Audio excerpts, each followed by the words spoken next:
So welcome everybody.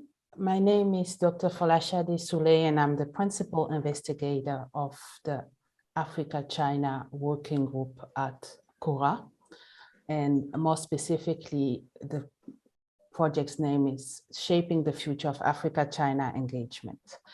And so this specific project is a policy research initiative that is led by the CORA network and that aims to investigate how Africa-China relations impact the political economy of African states and how African actors, both governmental and non-governmental, organize and benefit or not from these relationships. And as an Africa-centered initiative, its goal is to engage both scholars, but also policymakers and policy-facing academics that are bridging policy and research to rethink in how the Africa-China relationship can be rebalanced in order to address its inherent structural asymmetries and also benefit Africa more. So in order to do so, we have been preparing since March a special report comprised of several working papers that are being written by African researchers and which will be published in the coming months. But we also aim to disseminate the preliminary results via a series of webinars where the authors will be able to present and discuss their research. And so this webinar is the first of a series of 3 that will focus specifically on local agency in Africa-China negotiations. So the panelists and the discussant will analyze the extent of agency exercised by local actors in Chinese-funded projects, infrastructure and mining projects in Cameroon and in Kenya. Besides state and sub-state actors, civic and local actors also exercise agency, and they have this capacity to do whether it's individually, in large groups or specific groups in order to achieve their objectives, which makes them equally important in defining and shaping Africa-China relations. So the panelists today will reflect on the extent of agency that is exercised by local actors in infrastructure and mining projects and its limits during the negotiation and implementation phase of these projects. The panelists are mostly policy-facing academics and researchers. They will also provide policy recommendations at the end of their presentations on how best to associate and strengthen local agency in Africa-China negotiations, but overall Africa-China engagement. So I will shortly introduce our speakers and moderators. Let me first start with our moderator, it's Dr. Hervé Lado from Cameroon. He's an economist with a focus on political economy of development. He's based in Dakar, where he has recently served as the West and Central Africa manager, focusing on Senegal, Guinea, and the DRC for NLGI, a New York-based nonprofit policy institute that supports governments and civil societies organizations to achieve a responsible management of natural resources. In the past, Hervé worked at ESSEC Business School in France to assess oil companies' contribution to sustainable development in Nigeria as part of his PhD research. And in 2014, he joined a large hydropower plant project in Cameroon as technical lead on social and environmental impacts.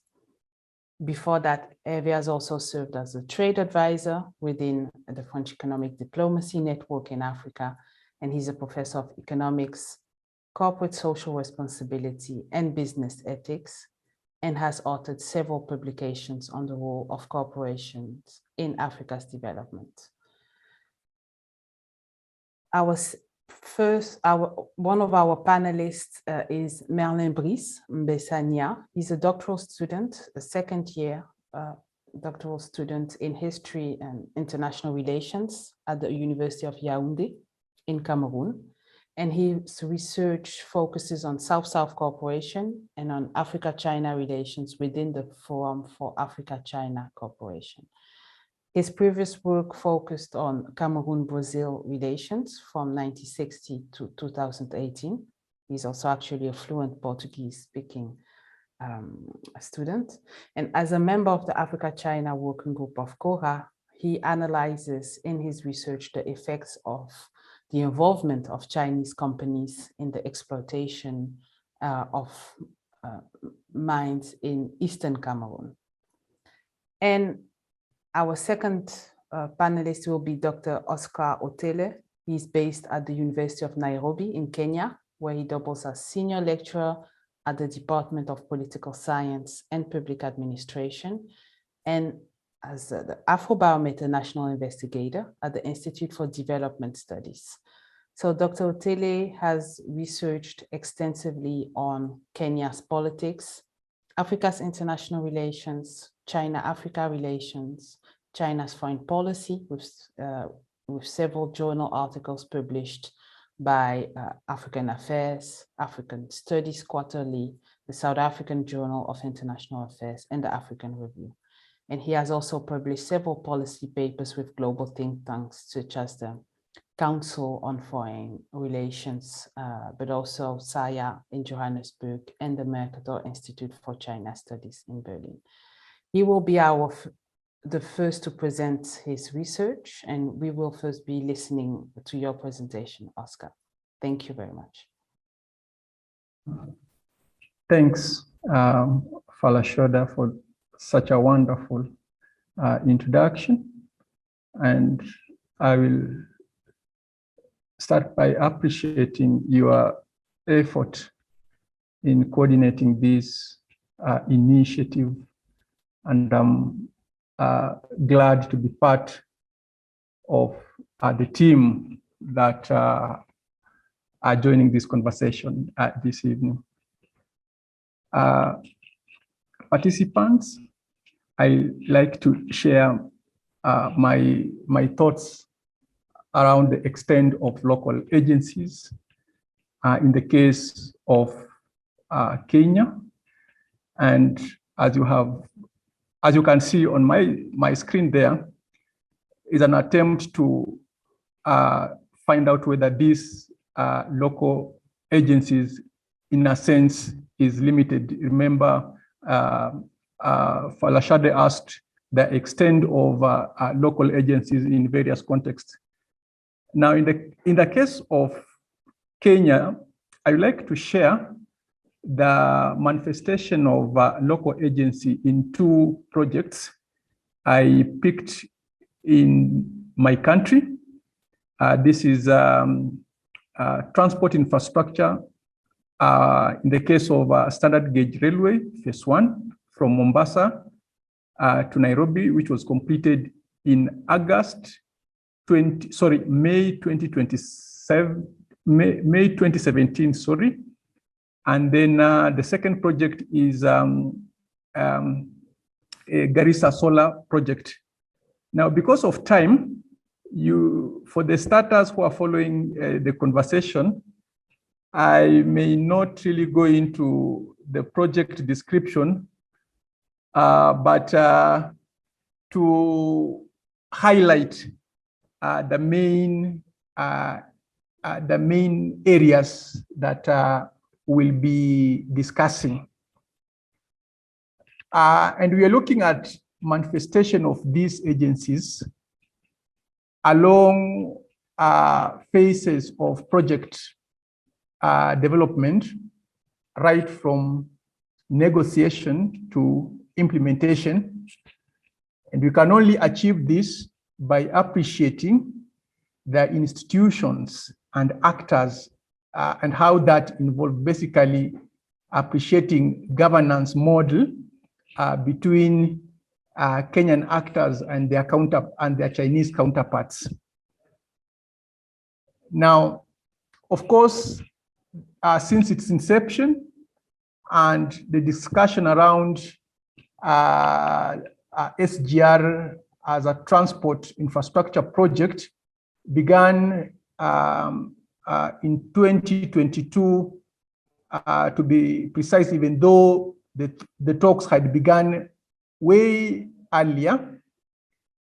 But when things crystallized into a clear formulation and a clear map of where the railway is going to traverse from Mombasa. Mombasa is a coastal city to Nairobi.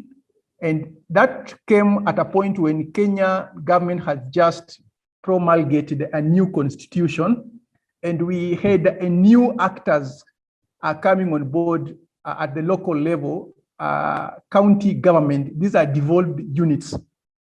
And there was a lot of hope, especially given that the railway transport was passing in rural areas with the very many local youths who are unemployed, and also these local areas were underdeveloped, marginalized, and therefore there was a lot of excitement in these newly established local governments, which in a way promised opportunities for the locals.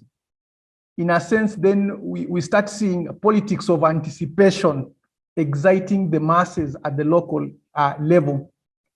And for that, local politicians will now start whipping the emotion of the local people to actively follow what national government was putting in place in a way to see that they participated in what we popularly refer to as public participation. And still, when the negotiation, everything came on board, the new government, former President Kenyatta, when he was sworn in March 2013, and everything became clear that finally the loan will be signed very soon. Still, the local politicians whipped up public emotion, trying to argue for the disclosure, total disclosure of the content of the loan agreement, arguing that that will allow their local people to know exactly how they are going to benefit. And in addition to that, because these coastal areas for many years have experienced a land problem, politicians appropriated and leveraged on the issue of land in attempt again to whip up the locals to resist any attempt at unfair land compensation practice, and say whatever they are going to obtain must be commensurate to the value of that land, putting in a lot of other externalities.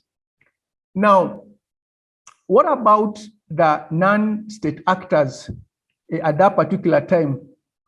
Of course, local communities were not sure because there was no meaningful public participation, and therefore the local communities were not aware of the nitty-gritties, the details, and therefore their elders will come out strongly to oppose any attempt at displacing them.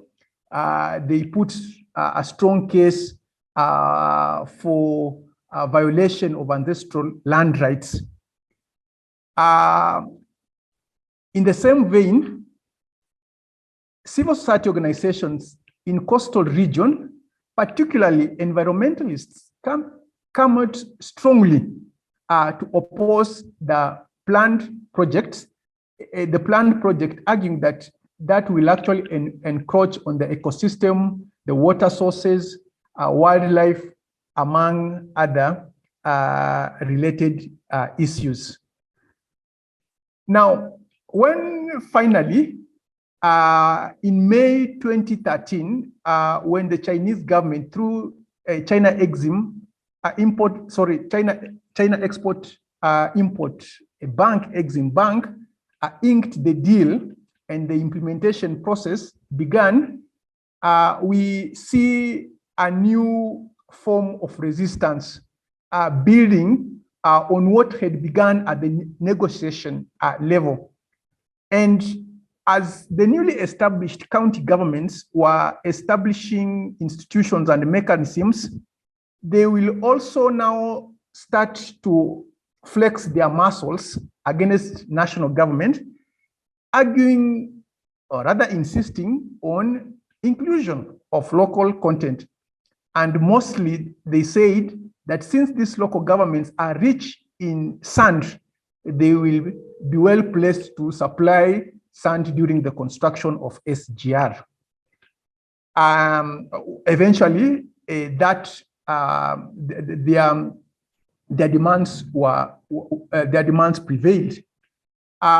Still building on what they had earlier mentioned, local politicians, in a sense, acted as brokers of thousands of locals who are looking for casual jobs. Politicians were also keen now to extend a patron-client relationship through SGR, and they will, in a way, whip the masses and tell them, this, I promised you job, but this is what this is what I have been offered along the project. So are you in a position to pick up this offer? Still on the local politicians, they also violated and took advantage of the project cross-cutting local communities to again put forward the discourse on violation of ancestral land. And mostly, I should say, these were politicians, opposition politicians, and in Kenyan politics, if you may be familiar, if you find something to talk against government, in a way, you start building your political mileage, and therefore, this project, in a way, was hijacked by local politicians to whip up the masses at the local level against land rights. And they will also go ahead to finance the local communities to seek justice from local courts. At the implementation stage, the non-state actors, which still played a critical role, were environmentalists, civil society activists, who continued to oppose the planned direction of SGR, which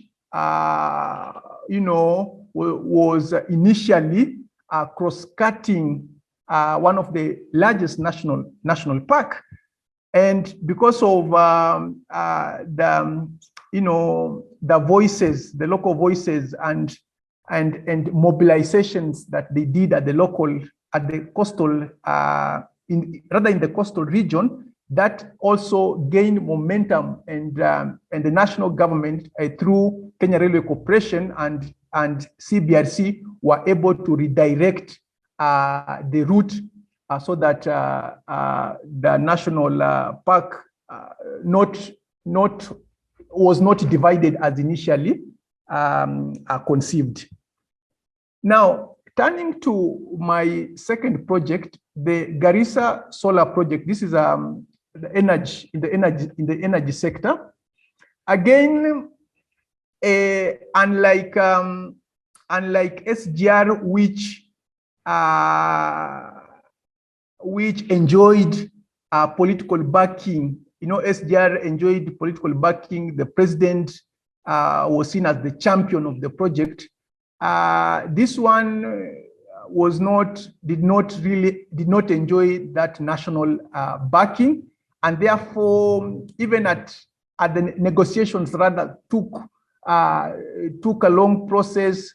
It took almost six years to start implementation. But suffice that, despite that, during negotiations, of course, information was on the ground that this project is about to be implemented, and the locals were curious to understand how implementation will take place. So during negotiation, local actors, particularly the newly established counties, equally anticipated opportunities for the locals. And unlike SGR, in this particular project, there was, in a sense, I will say, some aspects of public participation because local communities were made aware of the anticipated benefits, and therefore they will start questioning, they will start over expecting, these numbers of jobs and opportunity and other related opportunities.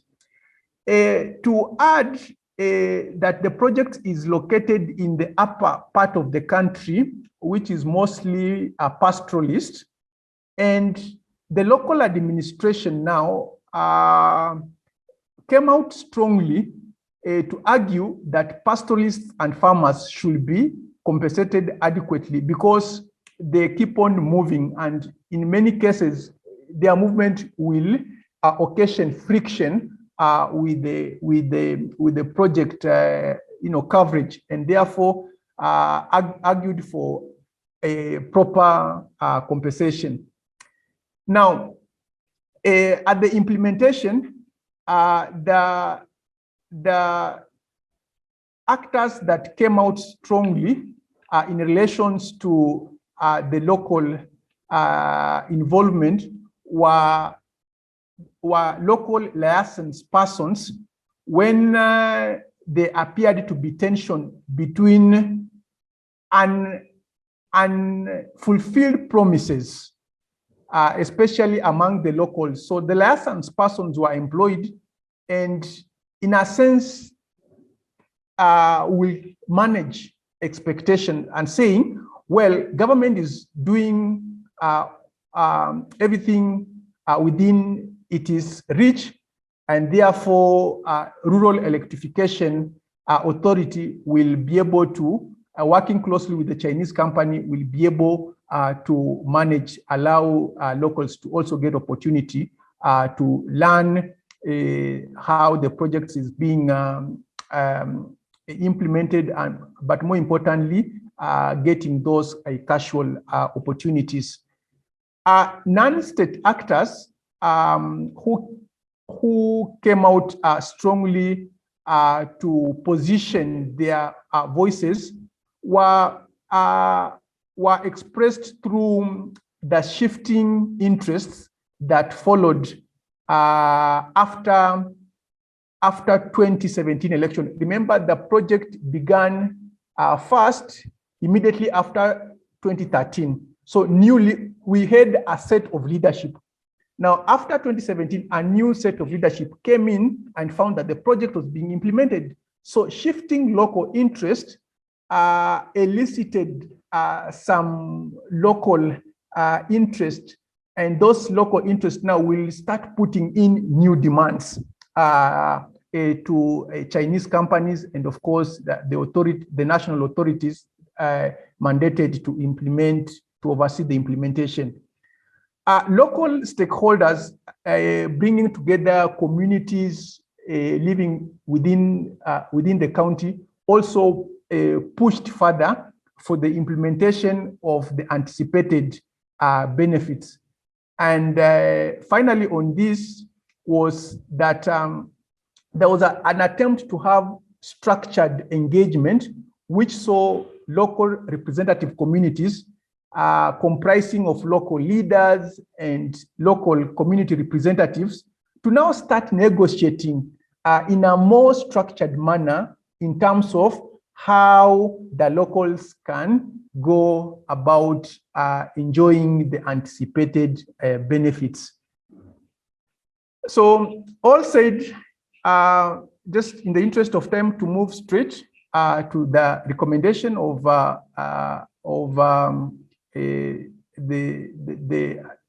the findings that I have shared a while ago.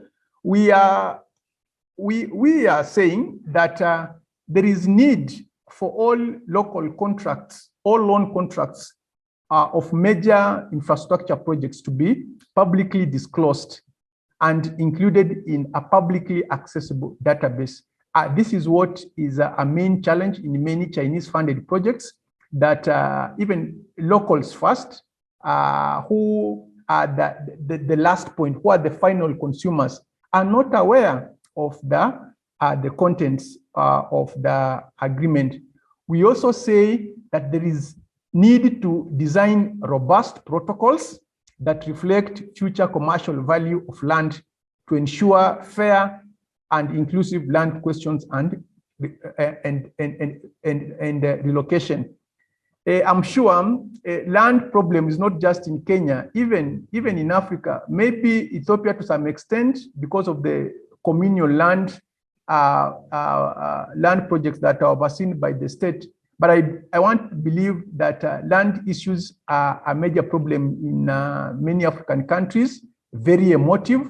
And so as Chinese companies think about implementing these projects, there is need to have a serious reflection on the commercial value of land so that there is fair compensations to those affected.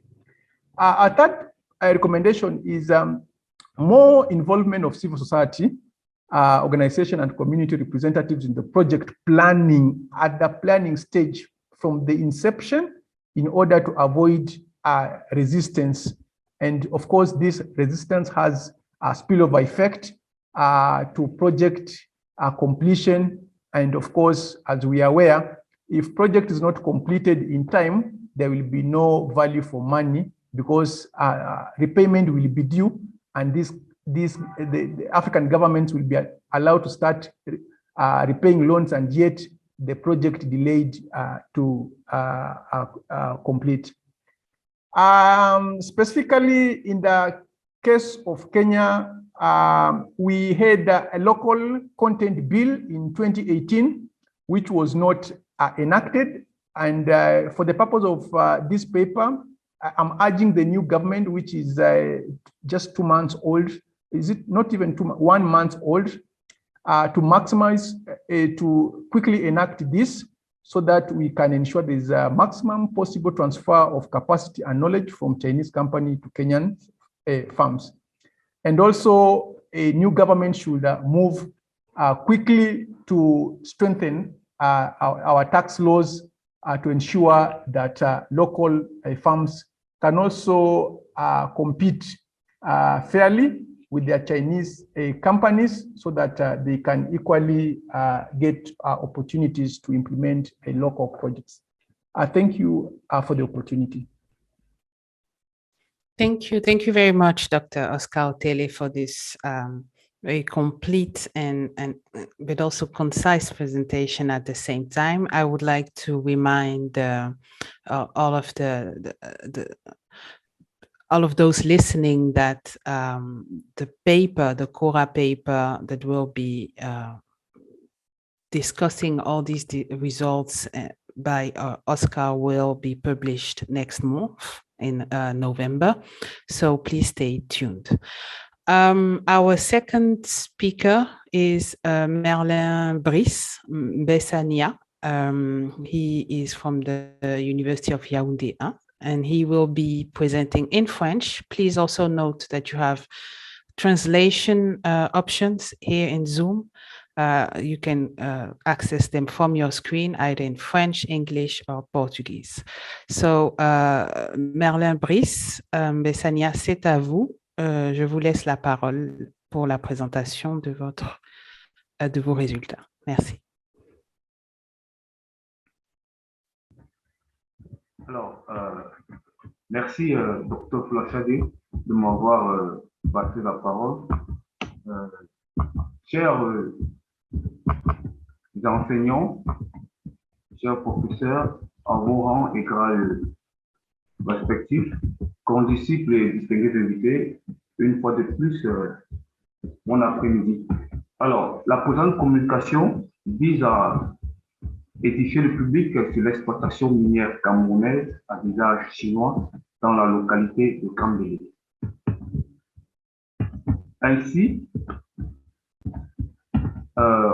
il faut noter que le Cameroun, c'est plus de 30 millions. Excusez-moi, Merlin Brice, est-ce que vous pouvez mettre votre présentation en plein écran? Juste, tout en bas, à côté du petit moins.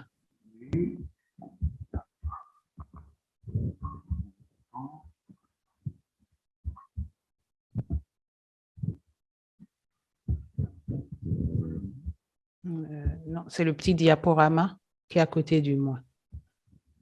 La quatrième icône, oui. À votre droite.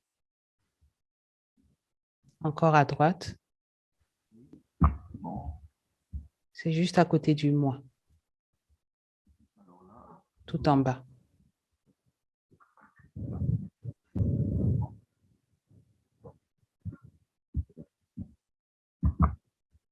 Voilà. OK. Merci. Alors, disons que le Cameroun, c'est environ 30 millions d'habitants, 200 millions de barils de pétrole, 22 millions d'hectares de forêt dense,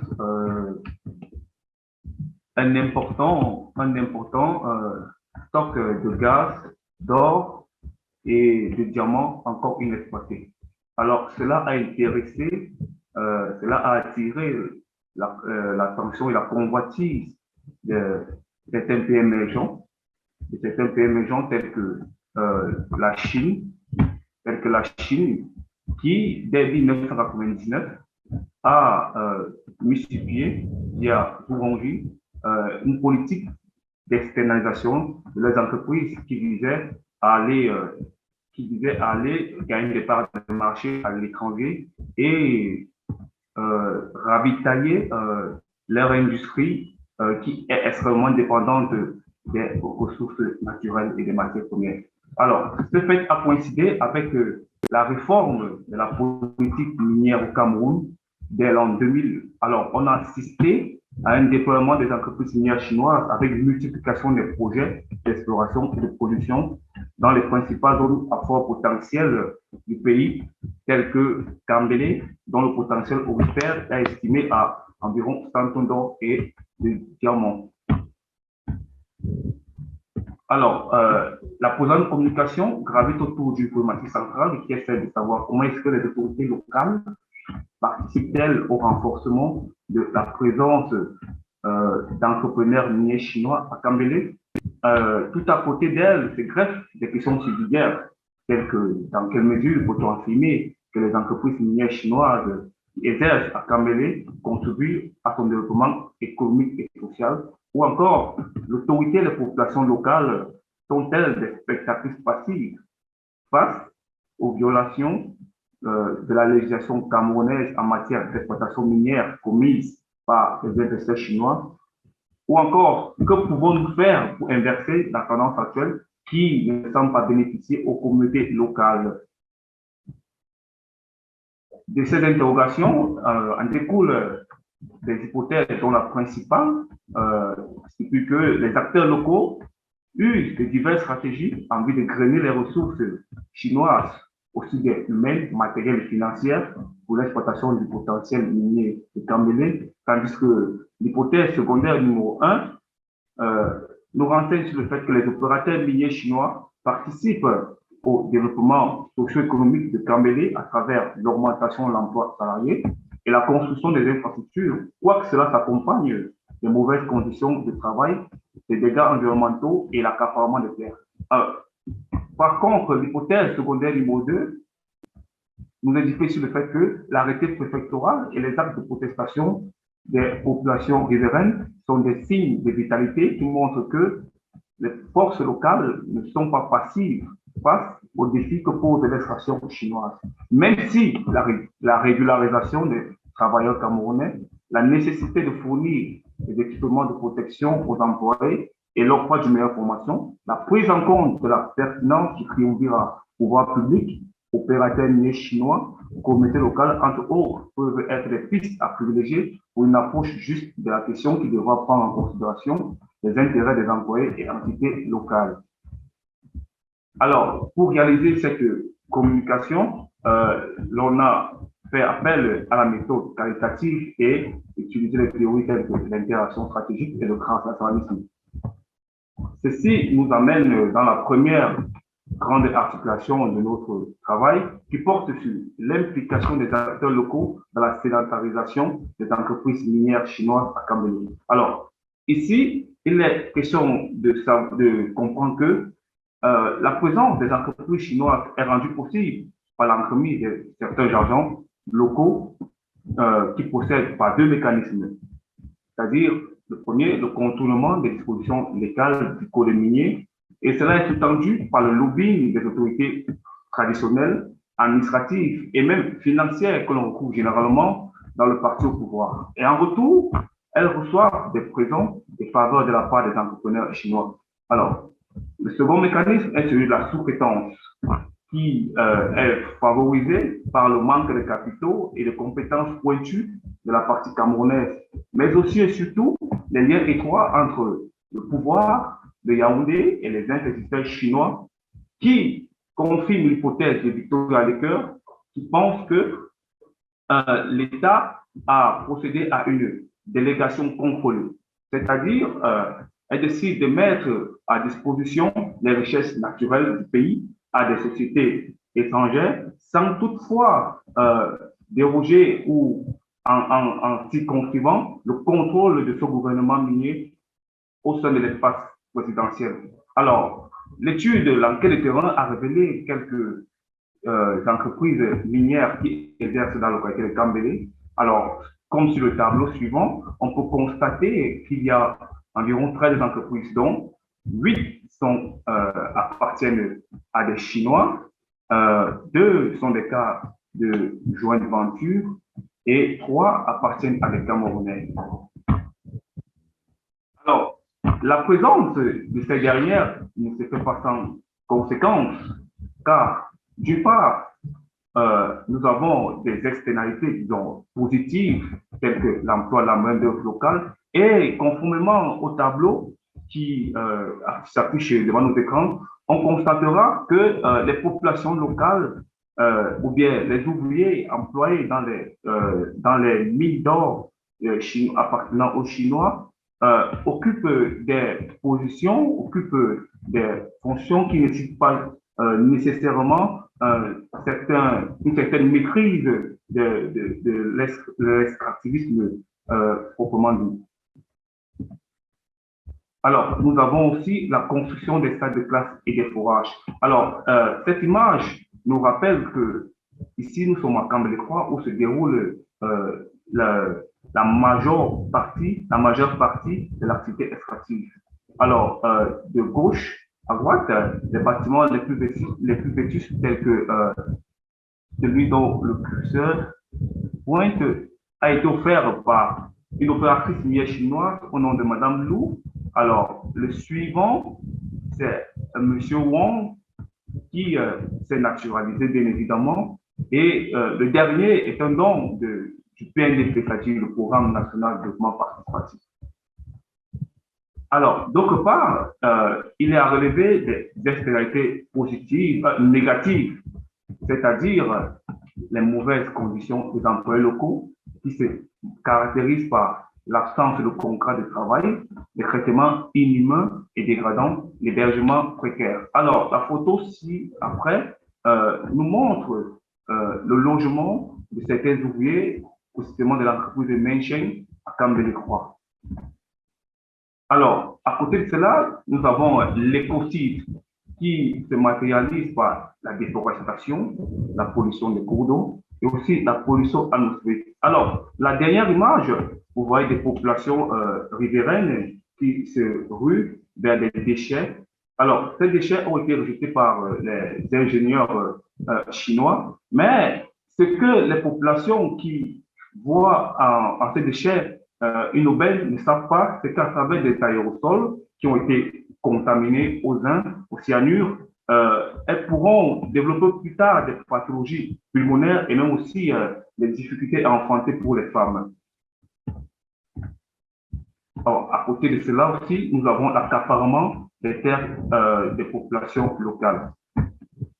Bon, ensuite, à cause, face à ces externalités négatives, les réactions locales ne se feront pas tarder. Alors, la première, et qui est vraiment une innovation, est celle de l'arrêté préfectoral du 27 juillet 2022 portant cessation de toute activité minière dans la zone réputée au de Cameroun.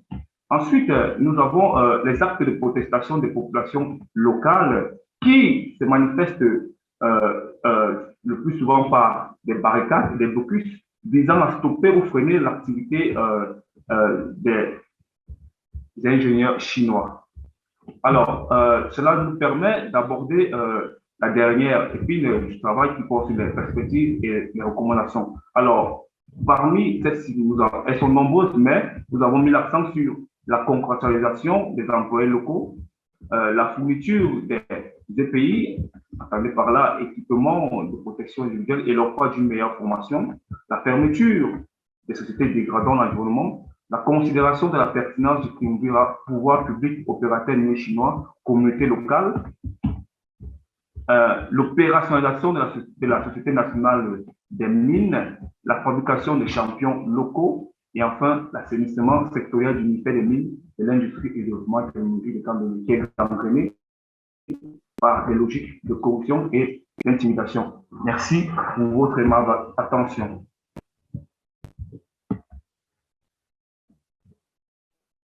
Merci beaucoup Merlin Brice pour cette présentation, donc qui, je le rappelle, a fait l'objet d'une enquête de terrain spécifique dans le cadre donc de cette recherche et de ce papier que vous allez aussi publier dans le cadre du rapport Cora sur les relations Afrique-Chine et qui paraîtra aussi au mois de novembre. Je vais passer en anglais.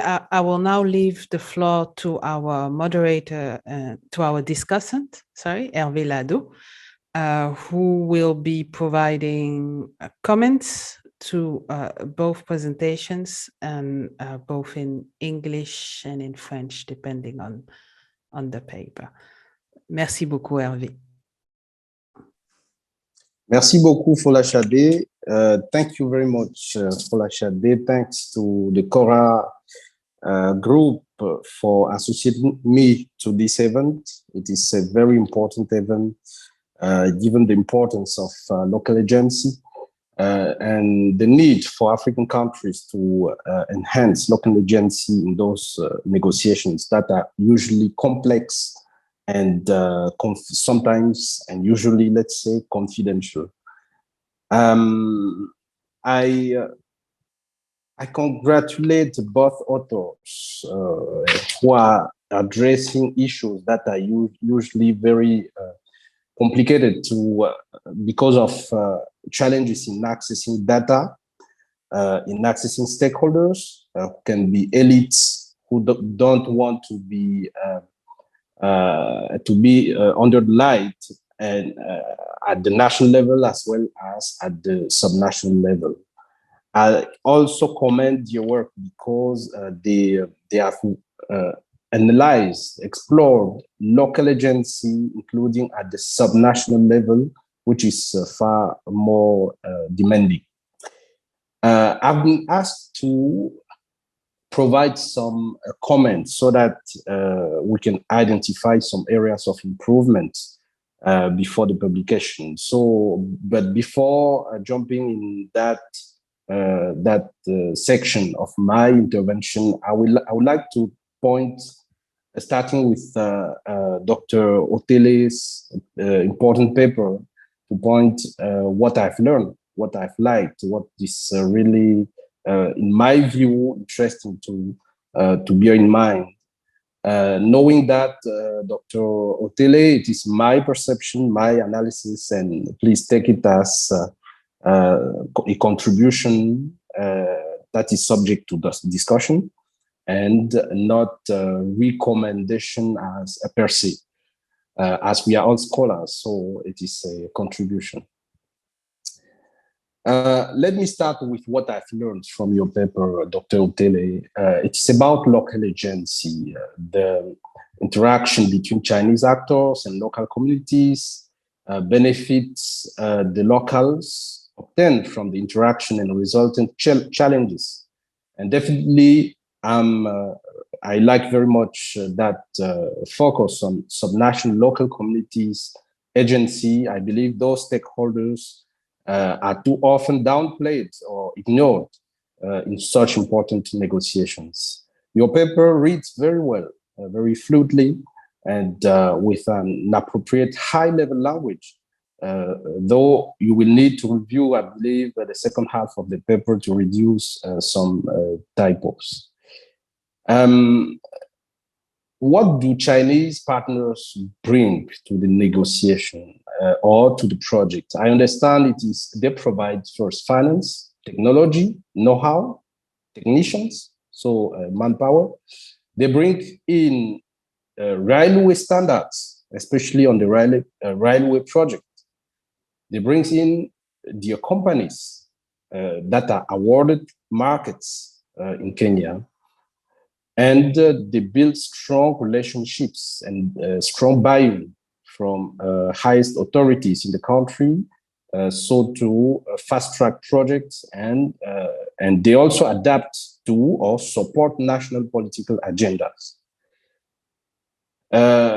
On the local stakeholder side, these ones provide, let's say, local politicians voice for appropriate land compensation and employment opportunities. You mentioned that, you presented that.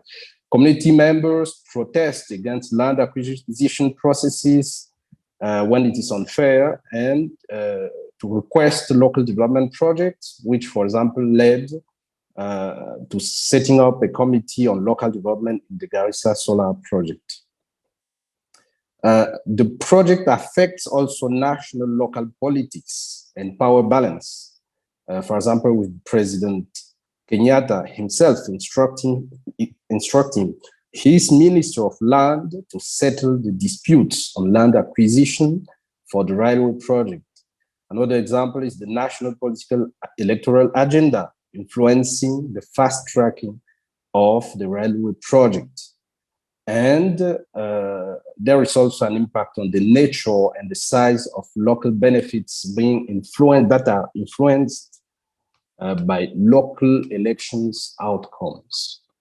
So those are some findings that are very clear in your paper, and I think it is a value to have analyzed that, explored that, and presented evidence of what was going on in those projects. Now, the methodology, what I would call implications of your methodology, and what I would suggest, present as suggestions as areas of improvement. First, I think you may be very clear in your mind on the scientific status of the paper, but I was struggling between an academic paper and a policy analysis, because we have here policy implications, which is not common in academic papers. But I think it is an aspect we will discuss with Cora when publishing. It is just a matter of being clear of that status to the reader, so that one does not expect an academic paper with a mix of policy analysis. Now, I was looking for an introduction. I believe we have a conclusion. I believe it is something that will come in the last version of the paper, but I think an introduction would have been useful, because we have initial findings in the abstract, like in both projects. Local agency seems limited when exercised on its own. Local agents are activated by local political and administrative elite champions. It was further established that the extent of local agency in the GSP project was greater than in the SGR project, creating more space for the locals to benefit, even if the benefits fell below their expectations. So these are your findings. In an introduction, I would have liked to see the hypothesis that specify what could be those findings and what you will work on throughout the paper. and as well as an outline of the paper. I will come back to the outline at the end. About the literature review, it is very interesting as it shows the range of agencies from vested commercial interest to ongoing in-country reforms. But one could have expected that the review concludes with the literature on the agency at the local level, so that it is clear how this work is, your work is complementary, contradictory, or original.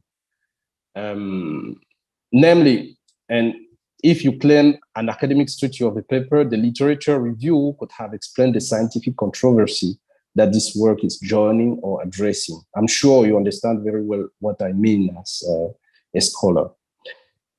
You mentioned the participants in the methodology, and since the originality of the paper is its focus on agency at the local level, my question is, and I had that question throughout the document, why the paper? Why were local communities representatives not participants?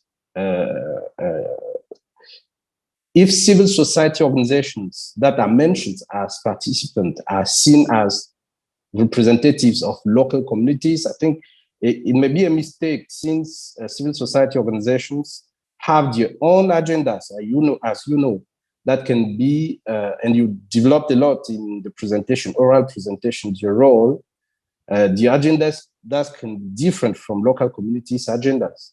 But I will come back to the CSO's role later. Now, the legal and regulatory framework on relations of projects with local stakeholders. I'm referring here to environmental and social impacts, initiative to contribute to local development, local content policies.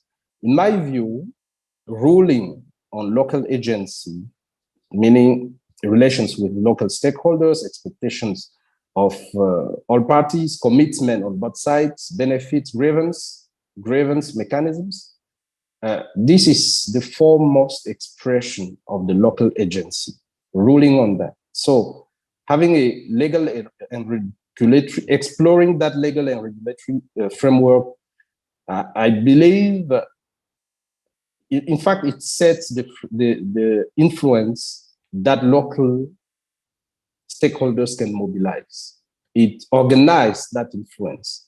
You mentioned some of these aspects here and there in the paper, especially in the first subsection on the comparative analysis that comes at the end of the paper and in the first policy implication. But I believe it could have deserved a full-fledged section on existing general rules of the country and ad hoc rules specific to each project. In this respect, it is so surprising to learn that local employment benefits were agreed verbally between Kenya Rural Electrical Agency and CGIC, while one could expect a more formal process. This shows how national politics and presidential ambitions with the project literally crushed local benefits potentials and chances, as you rightly point in policy implications. In this area, a policy implication could have been more specific on what Kenyan law or regulations to overhaul or to set up, or which aspect of such rules to update, so that local stakeholders have more leeway to participate in those negotiation processes. Specifically on environmental and social impacts assessment and environmental and social management plans. The process of impact assessment is usually the one where local communities and stakeholders increasingly weigh in to improve compensations, monitor them, and design local benefits. There is an implicit confusion in many countries between initiatives that project develop in response to environmental and social impacts and initiatives to contribute to local development. Those are two different things. This paper could shed light on this confusion by presenting the rules in both fields: impact management plans on the one hand and contribution to local development on the other hand, and what have been the practices in both projects, focusing on local agency. We know that companies and projects prefer that both fields be merged, as they can hide negative impacts with strong communication on local project development on positive aspects. But this is at the expense of those who deserve compensation for being negatively impacted, and they are massively among local stakeholders. A policy implication on this would have been to suggest the clarification of these differences and recommend differences and recommend the disclosure of environmental and social impact assessments and of environmental and social management plans of projects in the interest of local stakeholders. More generally, on transparency, participation, and accountability, and you mentioned in your first policy implication, and you developed here in the presentation, it is understandable that the mystery you mentioned surrounding the loans agreements is an obstacle to identify ad hoc commitment, but it is a good reason to issue your recommendations on enhanced transparency and accountability over such projects, including full disclosure of loan agreements, like as you mentioned, but also involvement of key stakeholders, including private sector, local communities, in initial discussions with Chinese counterparts, so that early enough they prepare to contribute and draw substantial benefits they deserve while reducing corruption. Such early involvement of local communities seems to have happened in the solar project under the KREA leadership, though you mentioned some disappointment. And you rightly recommend the involvement of civil society organizations, but why does the paper not explicitly describe and analyze their role in the local agency?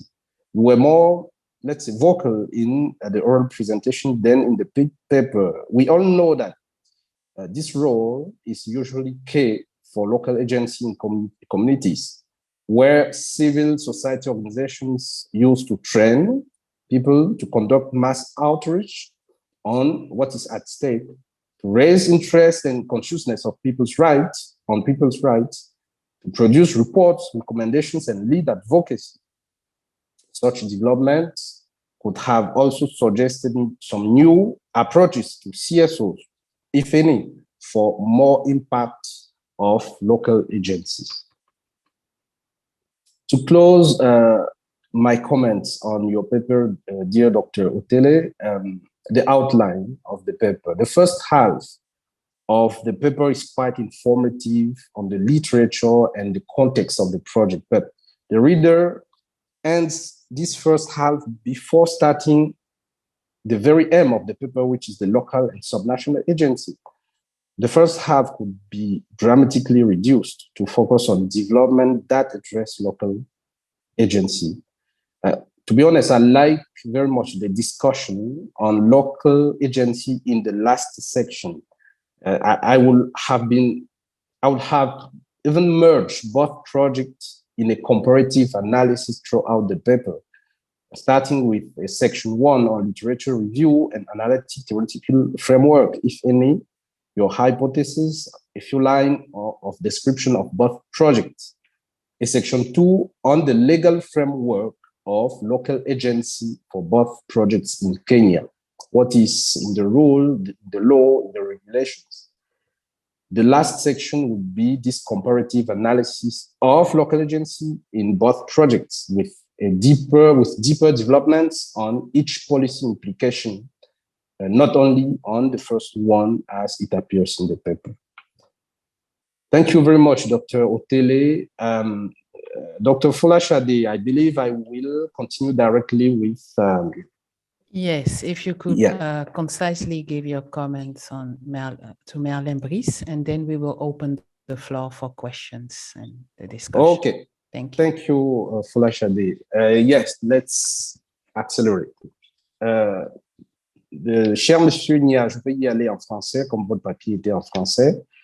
J'ai été très, très ravi de lire votre papier et j'ai trouvé... Alors, il m'a été demandé de faire une analyse des éléments qui pourraient vous permettre d'améliorer le papier.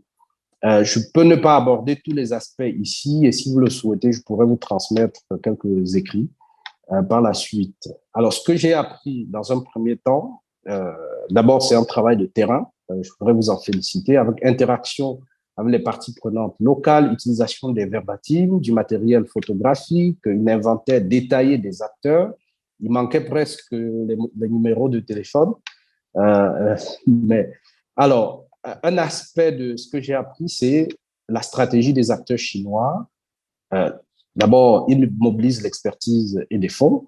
Ils mobilisent des alliances avec les autorités le plus haut placées possible pour imposer notamment leurs propres règles et, le cas échéant, intimider les autorités inférieures en cas de tentative d'appliquer les règles du pays. Certains se naturalisent même camerounais. Vous citez un cas, grâce à l'appui des autorités traditionnelles locales, même si c'est pas clair si les autres Chinois ont fait de même. Alors, il y a également une proximité avec, et disons, une prise en charge de certaines autorités traditionnelles locales par les acteurs, les investisseurs. Il y a une réalisation de quelques projets de développement local et on peut noter aussi une insensibilité pour certains aux injonctions de certaines autorités, comme nous le verrons dans la suite. Du côté des autorités ou des élites ou des parties prenantes locales, il y a comme une résignation face à la puissance des acteurs chinois et de leur soutien. Il y a une exploitation des retombées en termes d'emploi, de sous-traitance, de rente, de pots de vin, de trafic d'influence, d'activités économiques connexes comme les buvettes, les mototaxis, les échoppes. Quelques bénéfices en termes de projets de développement local en eau potable, en salle de classe, une pratique de ce que vous appelez le sasaye, ou de ce qui est appelé le sasaye, qui consiste à des acteurs locaux de se servir sur les sites des Chinois afin de trouver enfin le caillou qui va changer leur vie. Des actes des autorités locales émis souvent pour rappeler à l'ordre, fermer même des sites, même si parfois c'est sans effet. Et puis des manifestations, parfois de haine et d'animosité des autochtones et de protestations sur des questions foncières pour des acteurs locaux pour défendre leurs droits. Alors, maintenant, je vais embrayer sur la méthodologie, les implications de votre approche et quelques suggestions. Je m'interroge aussi sur le statut du papier. Est-ce que c'est un papier académique ou parce que il n'y a pas. Vous évoquez un cadre théorique dans l'abstract, le résumé, mais vous n'y revenez pas ni dans l'introduction, ni tout au long du papier. Alors, est-ce qu'il est académique? Est-ce que c'est un policy paper? Le document fait 70 000 caractères. Un document académique serait plutôt autour de 40, 50 000. Donc, ça, c'est un point que vous allez voir avant la publication. Le style et la logique d'argumentation, je pense qu'il faudra passer un certain temps pour relire certains passages qui sont parfois pas faciles à appréhender. Et ça permettra du coup de bien comprendre votre raisonnement. Dans le papier que je vous remettrai, je vous montrerai quelques extraits pour que vous voyez de quoi je parle. En termes de sources, peut-être que les sources primaires devraient être privilégiées. Et dans le domaine, l'ITIE, le gouvernement, et en particulier les rapports ITIE ont quand même des données officielles qu'il faudrait privilégier. J'évoque ici les estimations de ressources, par exemple, dont vous tirez la source plutôt d'un rapport d'une ONG, alors qu'on pourrait être beaucoup plus rassuré en lisant une source gouvernementale ou l'ITIE. Alors, il y a beaucoup de questions que vous abordez en fait dans ce papier. Je m'interroge, vous avez été beaucoup plus clair dans votre présentation tout à l'heure. Je bataillais un peu en lisant pour savoir exactement ce que vous voulez démontrer. Alors, il y a une première controverse que je voudrais vraiment vous interpeller pour que vous clarifiez sur le terme de acteurs locaux. Est-ce que c'est local par rapport à international? Cela voudrait dire dans ce cas-là national et communautaire et local, ou bien est-ce que c'est local par rapport à national? À ce moment-là, ce serait clairement communautaire, donc infranational. Dans le papier, on retrouve les deux aspects, alors que ce n'est pas tout à fait clarifié dès le départ que vous traitez à la fois des acteurs nationaux et des acteurs infranationaux. Alors,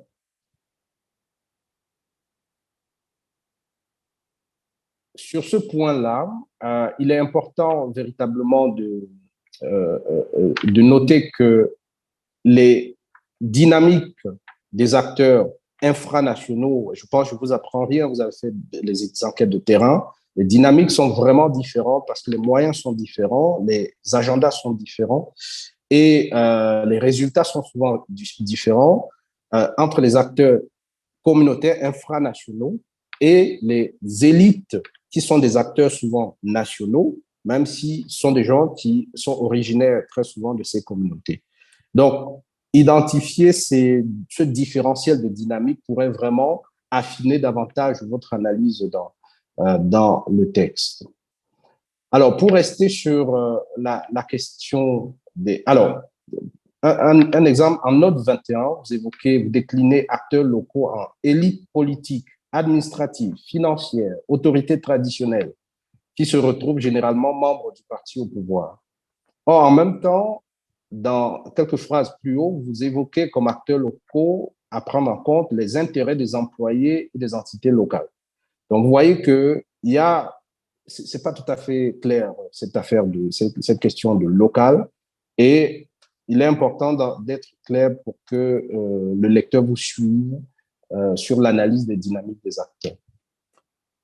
Alors, le terrain, peut-être je vais englober cela finalement dans le plan, parce que le terrain, on le découvre au fur et à mesure dans le papier.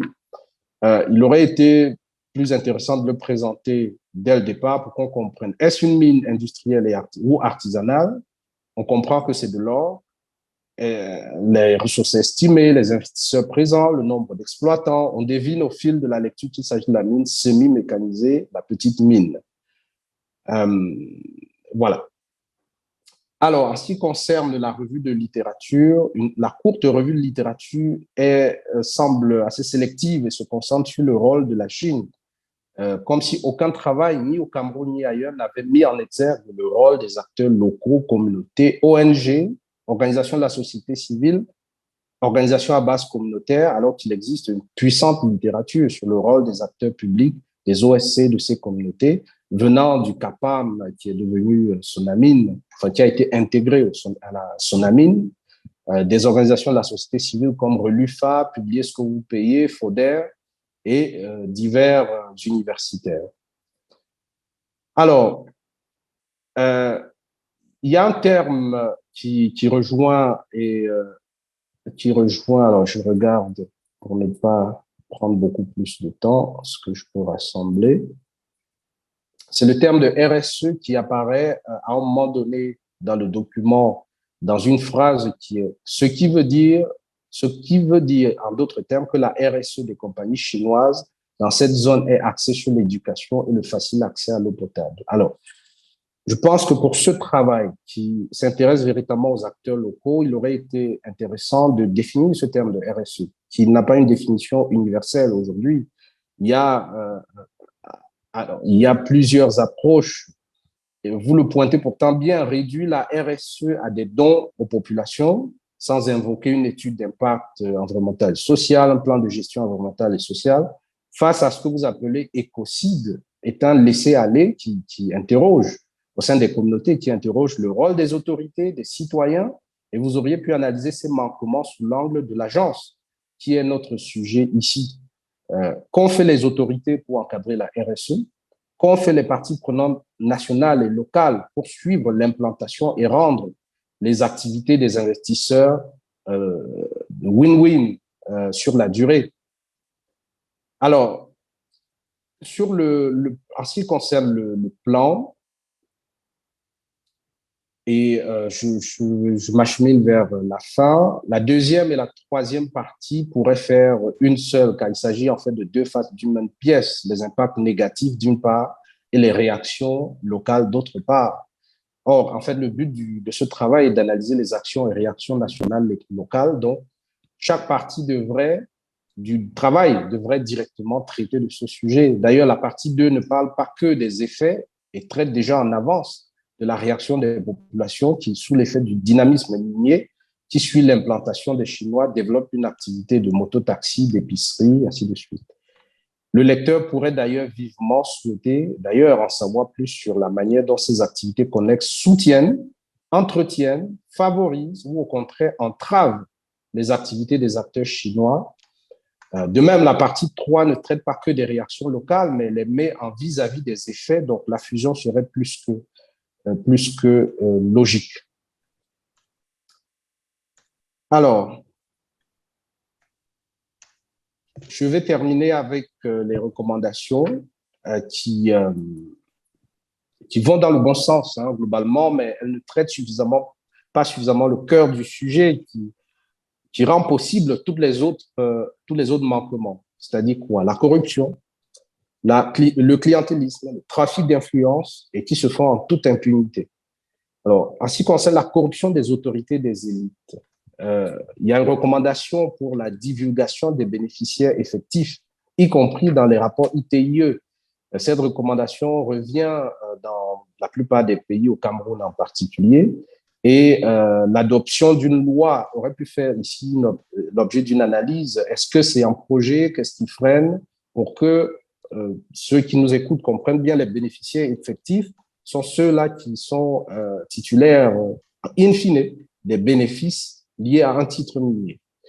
Alors, ce sont en général des gens qui apparaissent pas au premier plan, qui ne sont pas des propriétaires légaux, mais des propriétaires effectifs.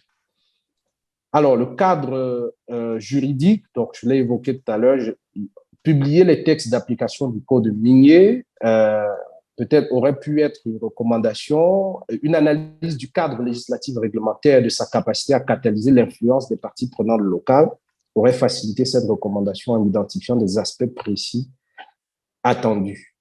Alors, une question que je vous pose, c'est pourquoi le processus ITIE dont le Cameroun fait partie n'aide pas à sortir de ce marasme dans le secteur minier au Cameroun, dont les observations reviennent chaque année et qui sont de même nature. Et ça vous permettrait de mettre en perspective l'efficacité de ce type de mécanisme à traiter les vrais problèmes à la source. Enfin, les parties prenantes locales. Votre choix de vous concentrer vraiment sur les élites néglige un peu le volet plaidoyer des acteurs non étatiques pour la défense de l'intérêt général. Et certes, les corps de l'État sont convoqués comme le Conseil supérieur de l'État, le contrôle supérieur de l'État, la Commission anti-corruption, nationale anti-corruption, la CONAC, mais de tels rapports n'existent-ils pas? Que fait le gouvernement de ces rapports-là qui sont certainement rédigés? Comment faire émerger des contre-pouvoirs intègres, indépendants des autorités, des investisseurs, qui mènent une veille active et permanente, ainsi qu'un plaidoyer efficace? Et une question, mais vraiment au-delà du Cameroun, ceci est-il possible en Afrique centrale? Question ouverte. Je vous remercie pour votre attention. Merci beaucoup, Hervé. So thank you very much to Oscar, to Merlin. So Hervé has given you, I suppose, some very precise feedback. I suggest that you take that into account for the paper. Of course, there are specific questions here that might be of interest to the public and that you can answer more precisely in terms of the core topic of the subject. So maybe I can open the floor for it Is there anyone? Est-ce qu'il y a des gens qui souhaitent poser des questions? Est-ce qu'il y a des gens qui souhaitent poser des questions? N'hésitez pas à lever la main. Attendez, je vais vous passer la parole. Je vois David Mwenga. Yes, David. Yes, thank you.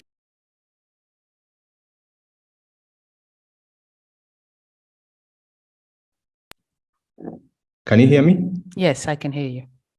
Okay, yes. Thank you for this interactive session as well as to all the speakers. My question is, my name is David Mwinga. I'm a doctoral fellow. My research is on China-Uganda relations and looking at the question of agency. So this discussion was really important for me. And my question is particularly regarding how we look at agency. Are we looking at it from exclusively from the contemporary, or how do we can we read agency as being affected by, for example, the colonial legacy? How does that affect the agency, the way in which agency is organized among African countries today in their engagement with China? Thank you. Thank you very much. I will take a second question from Alain Ngulungu.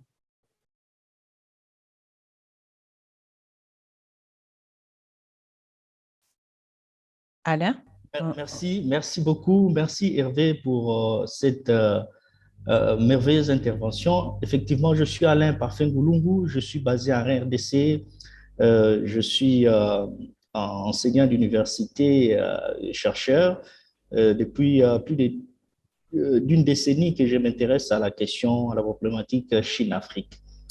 Et donc, ma question est essentiellement tournée vers les perspectives. Je n'aimerais pas revenir sur le débat entre l'interprétation que l'on fait de la présence chinoise en Afrique entre le néocolonialisme et l'impérialisme, mais moi, je tourne ma question vers les perspectives.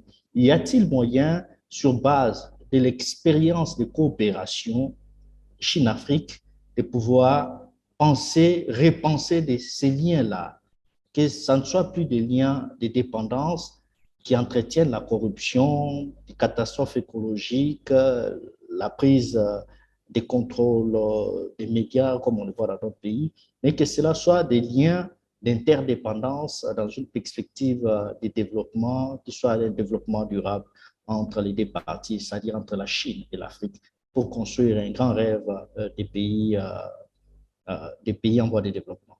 Voilà ma question. Merci, merci beaucoup. Je vais prendre une troisième et dernière question pour ce first round. Après, je laisserai les présentateurs répondre et je prendrai une autre série de questions. Donc là, Mamadi Diango, qui avait posé une question dans le QR, mais pour Hervé, mais je lui donne la parole pour qu'il puisse la poser directement. Bonjour tout le monde, merci. Bonjour Dr Hervé Lado. On s'est Mamadi Diango depuis Guinée, Conakry. Ma question, je vais la reposer ici directement, comme vous l'aviez dit. Hervé a des expériences en Guinée. Ma question concerne l'investissement chinois en Guinée. Comme rappel, le contexte d'abord, l'entreprise chinoise qui est ASMB est le leader dans l'exploitation de la bauxite dans le pays. Et en plus, le minerai de fer dont l'exploitation est en perspective est aussi influencé par l'investissement chinois. Donc, ma question, c'est de savoir quels sont les risques spécifiques à l'investissement chinois en Guinée si les minerais stratégiques du pays, les minerais les plus importants sont contrôlés par les entreprises chinoises. La deuxième question, et cela étant, quels sont les modes d'intervention que les US peuvent avoir dans ce contexte pour que les investissements chinois en Guinée profitent en termes de revenus pour le gouvernement, mais aussi en termes de bien-être pour les communautés. selon ses expériences dans d'autres pays et selon aussi ses expériences réelles en Guinée. Merci. Je vais laisser les intervenants répondre. Dr. Oscar Otele, do you have some, could you provide some answers concisely to the different questions? Yeah, I think, and thanks participants for your engagement, your questions, we truly appreciate. Because we believe that will enrich the paper, which is due for publication next week. I think the question that concerns me is one, I didn't get the interpretation, rather translation of the French version. I got one from David, which asked whether we are dealing with the contemporary African agency. And I will say yes, even though African agency, discussion on African agency has been there since, I will say, time immemorial during colonialism. And what we're discussing today, rather the African agency as discussed at the moment within a China-Africa relation, actually, you will appreciate that that has also, it is intellectual underpinning within in happenings in colonialism, but more importantly, the colonial legacy also has implication on African agency, looking at the institutions in Africa, governance frameworks. If you look at the Anglophones, a country, and the Francophones, and the way they manage public affairs, you truly see an African agency there. So ours, as we discuss China-Africa relation in the emerging scholarship on African agency, we are more concerned on the contemporary happenings. We look at the implication of governance frameworks, looking at issues, for example, to do with the economic institutions, social institutions, environmental institutions, or rather, I will have said the legalese, and how that impact engagement with Africa, sorry, with China. Of course, at the institutional level, but again, let me not narrow my response to African institution, talking about African government as part of African state.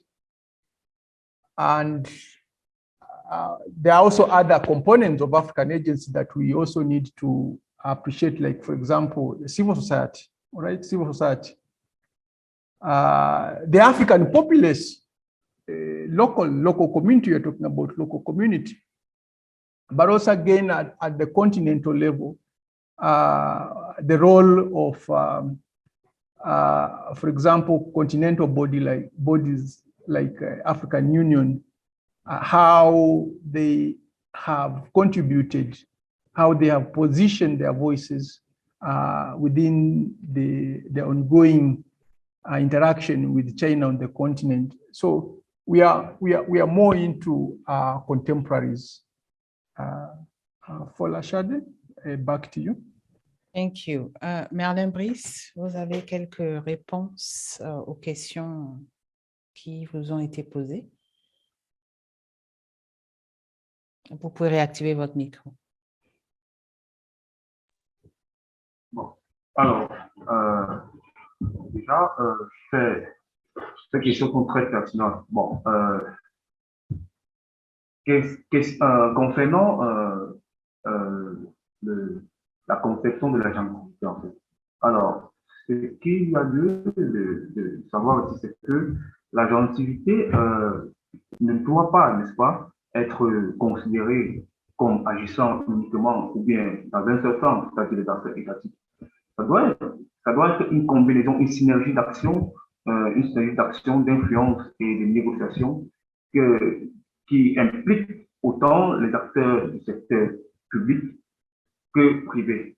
Et de là aussi l'aspect civil, afin que le continent, justement, puisse défendre son agenda sur la table de négociation et l'élaboration de l'agenda mondial et particulièrement avec le partenaire chinois. Alors, s'agissant des risques stratégiques, bon, alors, il faudrait savoir ici que, à la longue, les États africains, s'ils, n'est-ce pas, n'utilisent pas à bon escient la matière première, parce qu'en fait, c'est la monnaie d'échange pour pouvoir bénéficier soit disons, des financements des projets et de leur réalisation, ou comment dirais-je, ou de l'expertise tant vantée, c'est-à-dire le transfert de technologie. Bon, alors,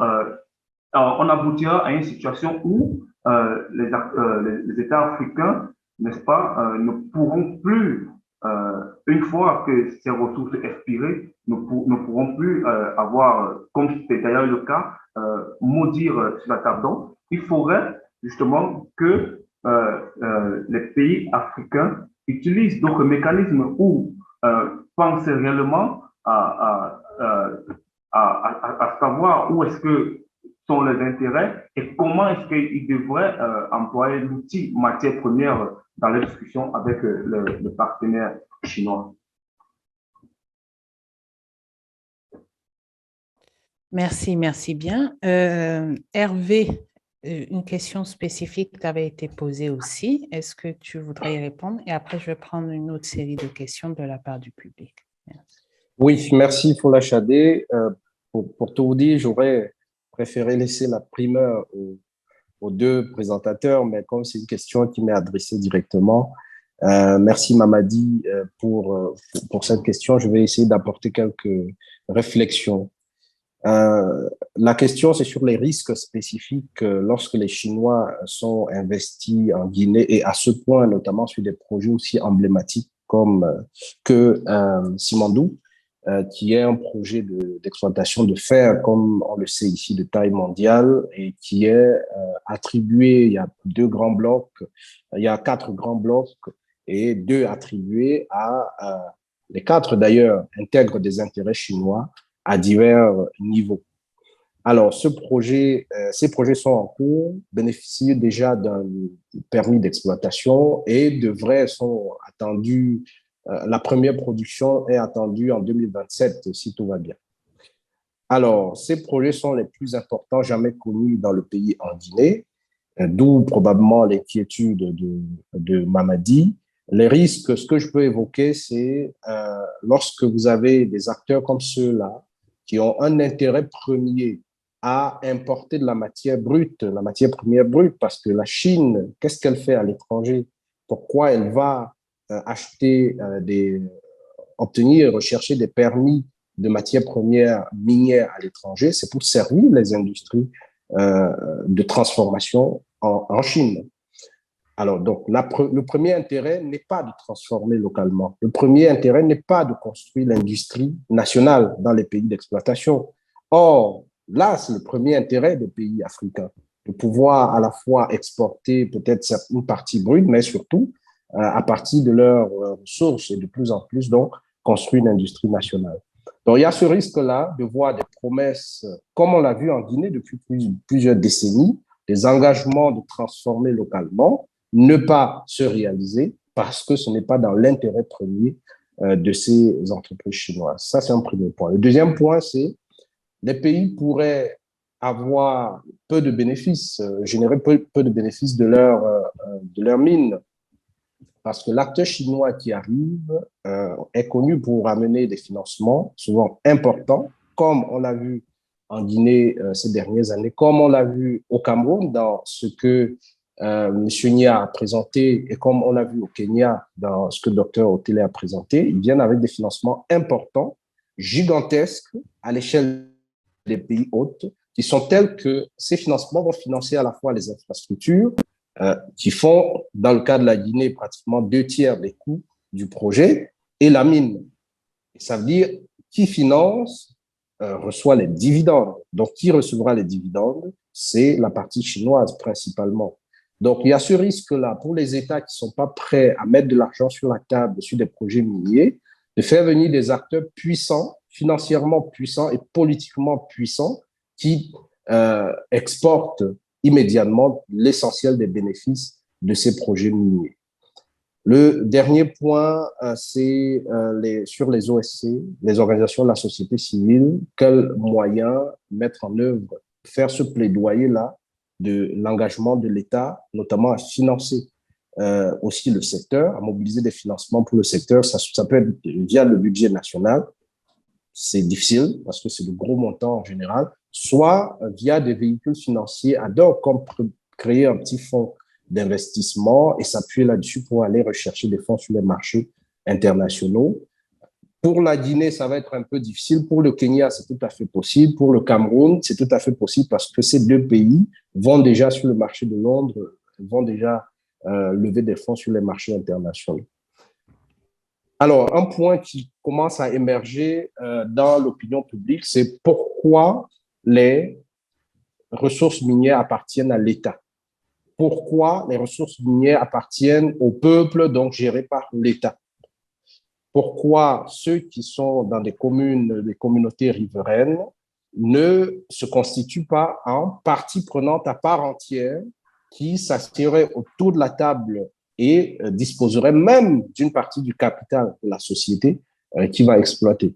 Donc ça, c'est un sujet qui n'est pas neutre, qui est même peut-être porteur et qui pourrait faire l'objet de travaux ultérieurs de la société civile, mais aussi des chercheurs pour voir les potentialités. Mais je dirais que le grand champ de l'action de la société civile, c'est plus de transparence, plus de redevabilité.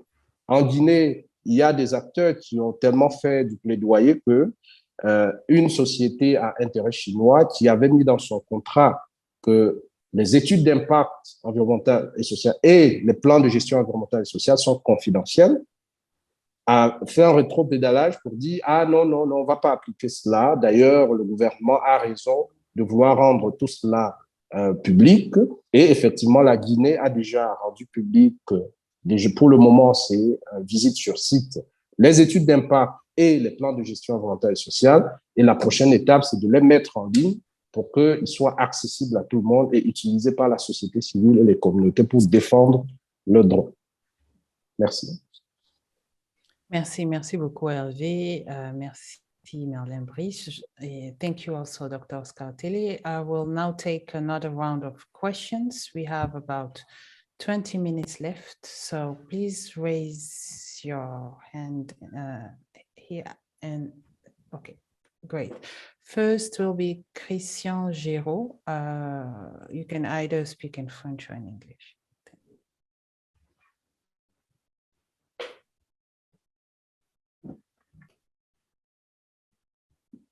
On vous écoute, Christian Géraud. Hello. Bonsoir. Good evening.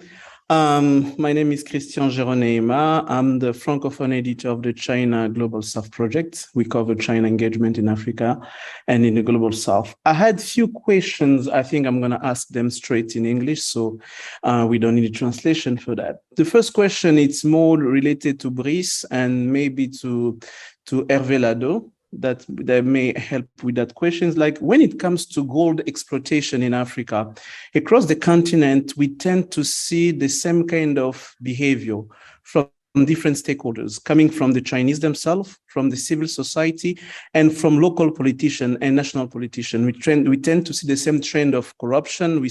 We go in Ghana, DRC, Cameroon, Senegal, Mali.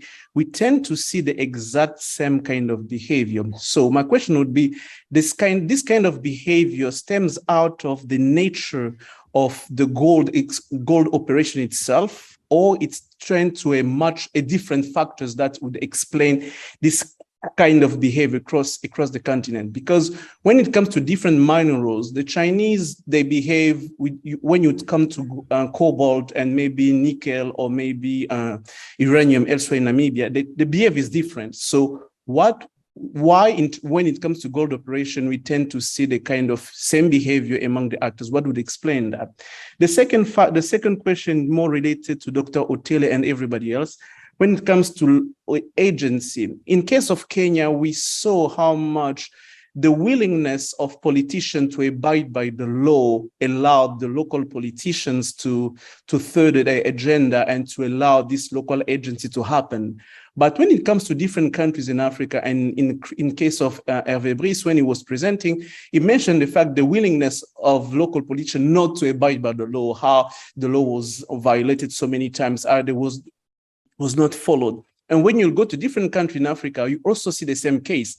So in the case where you have a weak country with weak institutions and a place where political elites that don't have the willingness to abide by the law, how local agency can come out in that kind of circumstances? Do you think that a local and an internal balance of power can create a de facto agency among the players, among the shareholders, or we're gonna need another factor to create that local agency from the people involved? Those are the two questions, the main questions I had. Just for the sake of time, I will not ask the others.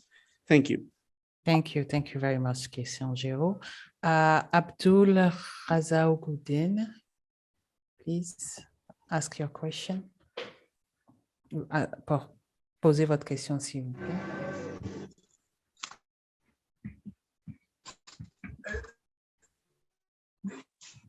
Alors, bonsoir, d'échange sur les questions entre la Chine et l'Afrique. Effectivement, je réponds au nom de Abdul Razaougoudine. Je suis coordinateur général du Club des jeunes pour la promotion de la coopération sino-burkinabé. Donc, nous avons cette structure-là qui accompagne la Chine au niveau de notre pays, le Burkina Faso. La connexion à mon niveau n'est pas stable, donc ce que je vais poser peut-être a été déjà développé par le communicateur. Si tel est le cas, je m'en excuse. Ma question ici, c'est de savoir, dans cette dynamique de coopération entre la Chine et l'Afrique, quelle est la place ou quel peut être le rôle que la jeunesse africaine peut jouer dans cette coopération-là. Et en termes de négociations également, quelles sont les stratégies ou quelles peuvent être les dispositions nécessaires qui peuvent être prises en compte de ça, ce que la...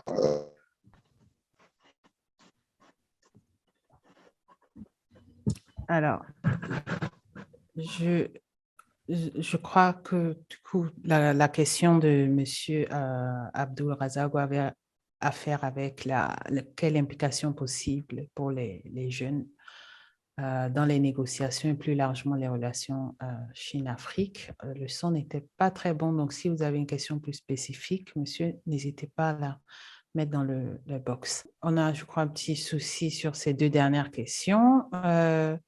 Je suggère à Merlin, Brice, à Hervé, and also to you, Dr. Oscar Otele, to provide answers to the questions you've just received. Thank you.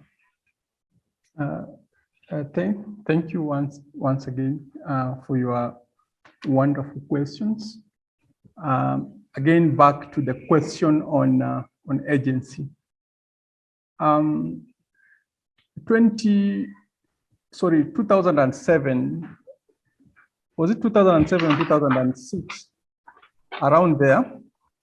One of our respected scholar on China-Africa relation, Professor Chris Alden at London School of Economics and Political Science, came up with a topology in relation to how China engages in different African countries, and specifically classifying categories depending on democratic practices.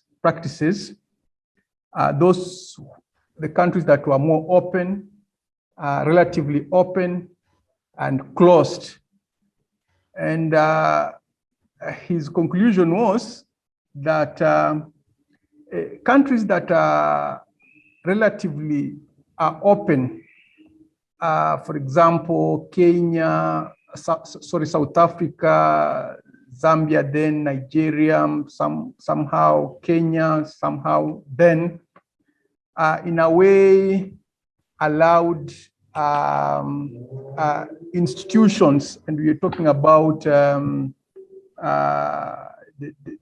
legal frameworks, institutional frameworks, to engage somehow with the Chinese actors. And therefore, we are seeing more and more changes in some of the countries that I have mentioned since 2006.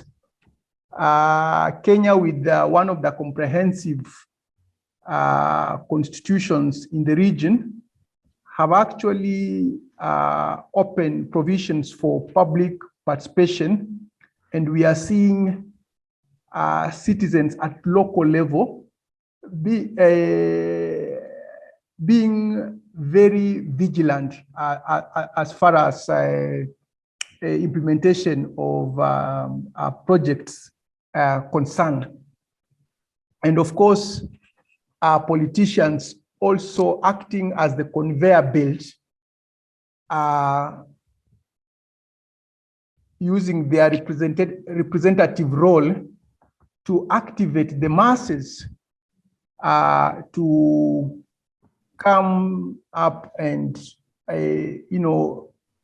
put up a few voices.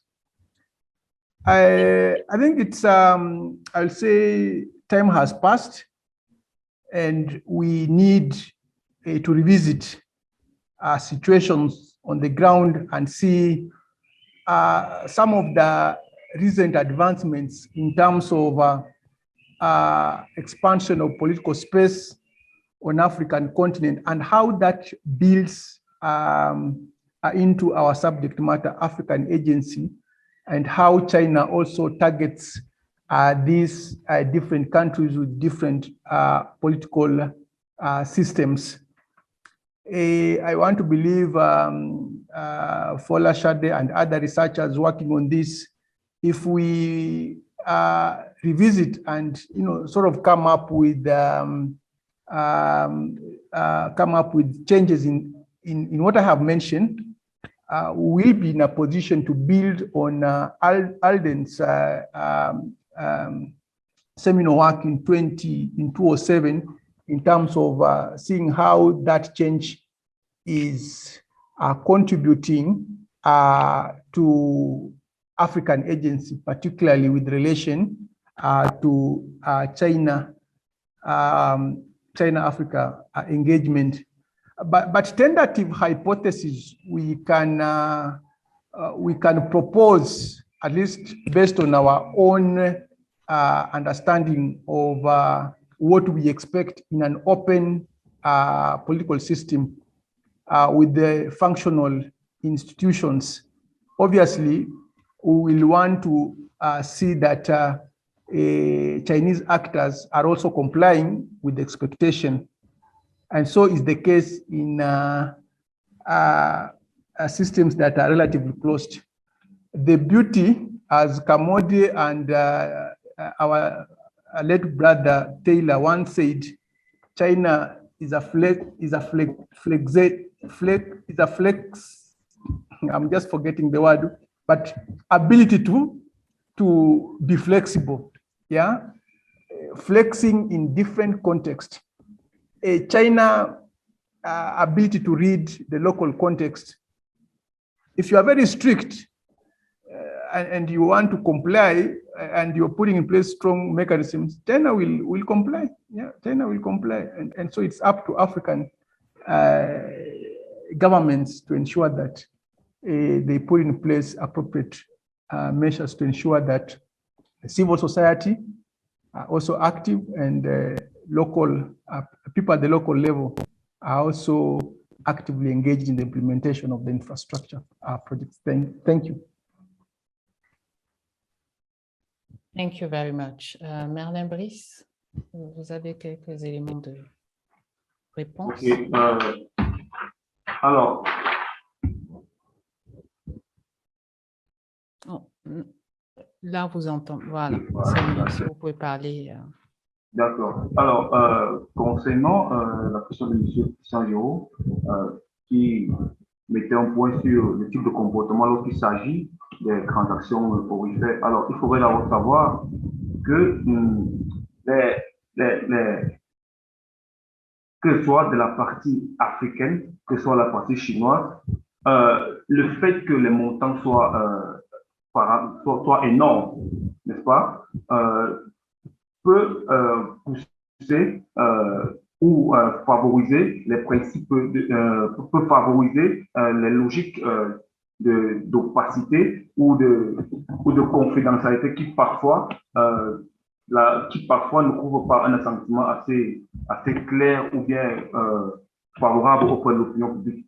Alors, cela dit, il faut aussi constater que les gouvernements locaux, n'est-ce pas, les États africains, lorsque, par exemple, on fait preuve de